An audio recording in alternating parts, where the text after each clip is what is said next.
I was like, "I'm sick and I still can go to school." Like, it was my place that I felt seen and I could be my authentic self. So many of my students that I interact with and I actively know that, like, this system was not built with you in mind and how upsetting that is, and, like, they have the joy that, like, makes them want to be there, like I felt when I was a kid. I mean, it's in so many ways that the average person doesn't even think about, like, you tell somebody you're a teacher, and oftentimes the response is like, "So cute." Eh, and the amount of comments that I've gotten specifically this year are like, "I don't know how you do it." And then people walk away. And Uh-huh.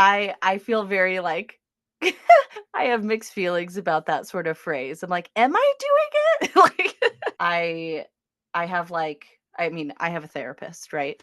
Mhm. So I do that.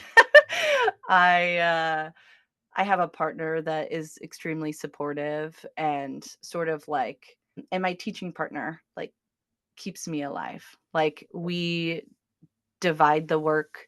We reflect with each other constantly throughout the day, like, "This worked, this doesn't work, let's do this," and we've got each other's back, substituting for about 2 months, and I got hired as a long term sub, and then she walked out, and my teaching partner, Maggie, walked in, and she just looked at me and, like, paused, and she was like, "Can I give you a hug?" If we could support other teachers doing that, like, Mhm. I don't know, it's like Like, the minute I stopped doing that is when the burnout started seeping in, and you really need that, like, escape valve that to blow off steam.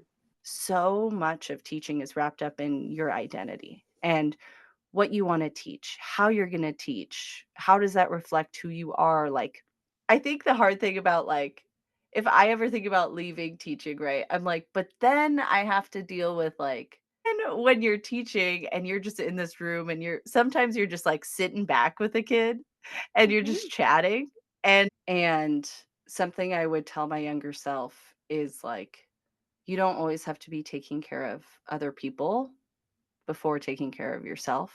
It's really hard to do.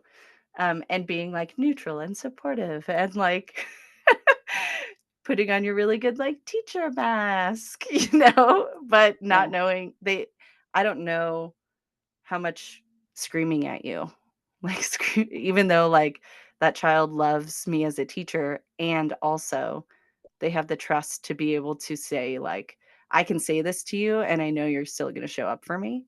That trust isn't there. Like, "Well, if my mom doesn't like you, I don't like you," sort of thing.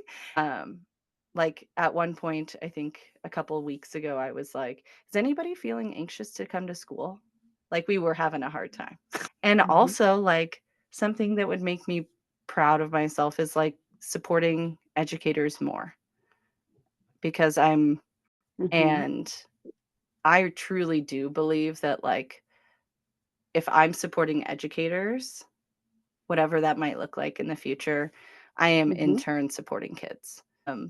My content is a lot of humor for sure, so if you want a couple laughs, but I also have, a lot of, like, real moments of